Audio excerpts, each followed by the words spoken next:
Tiga partai politik, Demokrat, PKS, dan Nasdem, bersepakat sudah kami tanda tangani yang namanya piagam kesepakatan, di mana salah satu pasal paling penting adalah menyerahkan kepada capres Mas Anies Baswedan untuk menentukan sendiri cawapresnya. Harus memenuhi sejumlah kriteria yang dianggap bisa membawakan kemenangan yang lebih tinggi dalam pemilihan presiden 2024 nanti.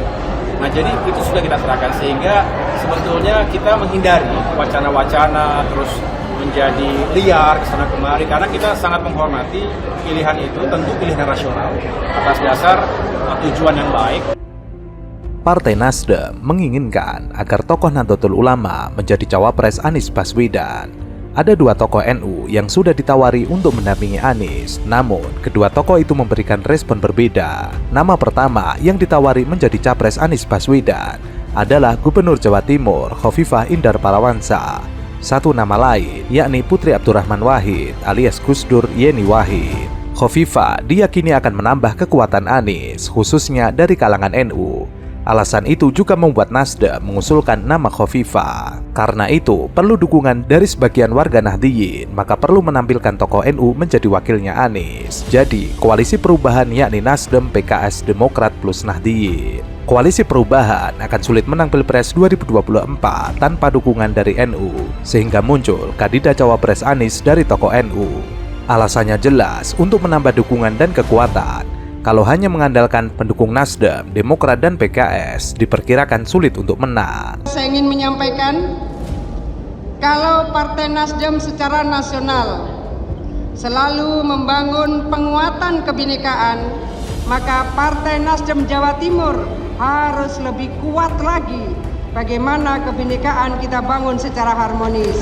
Selanjutnya, tawaran untuk menjadi cawapres Anies disampaikan ke Khofifah. Seiring berjalannya waktu, Khofifah tidak memberikan kepastian ihwal tawaran tersebut. Saat itu, figur yang disepakati untuk menjadi nominasi cawapres Anies dari NU adalah Khofifah. Ada PKS dan juga Nasdem yang melirik Ibu untuk bisa mendampingi calon yang sudah mereka usung ini, sementara adalah Pak Anies Baswedan.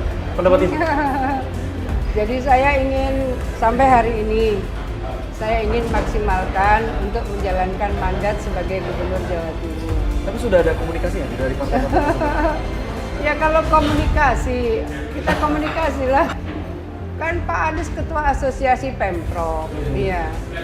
Jadi gubernur dengan gubernur kita punya grup dikomandani Pak Mendagri, sambil komunikasi tentu terbangun. Terjebak pada apa ya, dan bukan wilayah saya untuk melihat bahwa masing-masing kita tentu mencoba memaksimalkan posisi sebagai kepala daerah sama dengan kepala daerah provinsial. Dulu disebut Khofifah dengan berbagai jalur mencoba mendekati Khofifah. Intinya tidak ada kepastian, tidak ada progres yang positif dari Khofifah. Karena itu, Nasdem beranggapan Khofifah menolak tawaran menjadi cawapres Anies. Nasdem menyebut Yeni Wahid muncul setelah ada penolakan dari Khofifah. Menurutnya, Yeni punya kapasitas dan merepresentasikan Nahdliyin. Ada 2 kali pertemuan dengan Yeni Wahid untuk membahas posisi cawapres Anies. Saat itu, Waketum Partai Nasdem Ahmad Ali juga ikut dalam pertemuan itu. Ketika ditawari posisi itu, Yeni memberikan respon positif, berbeda dengan respon Khofifah. Karena respon positif itulah, Partai Nasdem mengusulkan nama Putri Gus Dur sebagai kandidat cawapres Anies. Nantinya Anies yang akan menentukan cawapres pendampingnya. Dan yang sangat dipertimbangkan adalah peluang untuk berhasil di dalam pertarungan politik nanti. Jadi kemungkinan calon wakil presiden perempuan yang menjadi pimpinan partai politik dan sebagainya menjadi sangat relevan. Jadi figur-figur nasional seperti Ibu Puan Maharani, Pak Hidayat Nur Wahid, Mbak Yeni Wahid, Airlangga Hartarto, Pak Muhaimin Iskandar masuk di dalam pertimbangan Pak Anies.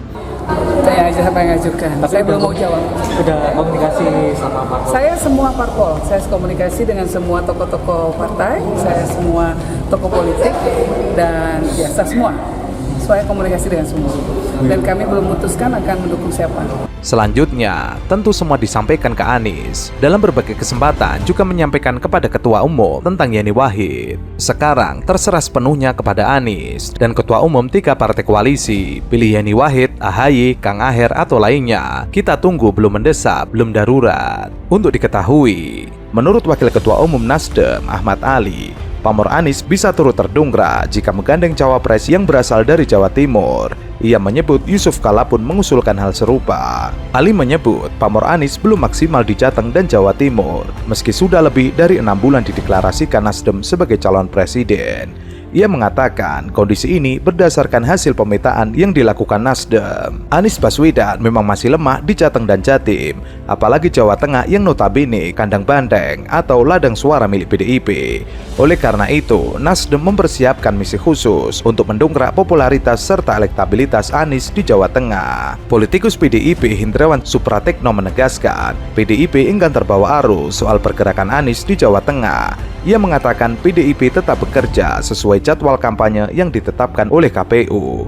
Hindrawan mengatakan berbagai kegiatan dan konsolidasi PDIP di tengah masyarakat tetap berjalan seperti biasa. Ia pun tidak ingin merasa terburu-buru lantaran kandidat lain sudah memulai bergerak jelang pemilu 2024. Jika Jawa Tengah sering disebut sebagai kandang banteng, maka Jawa Timur adalah sarang Nahdlatul Ulama. Sudirman Said mengatakan ada langkah yang sudah ditempuh di Jawa Timur.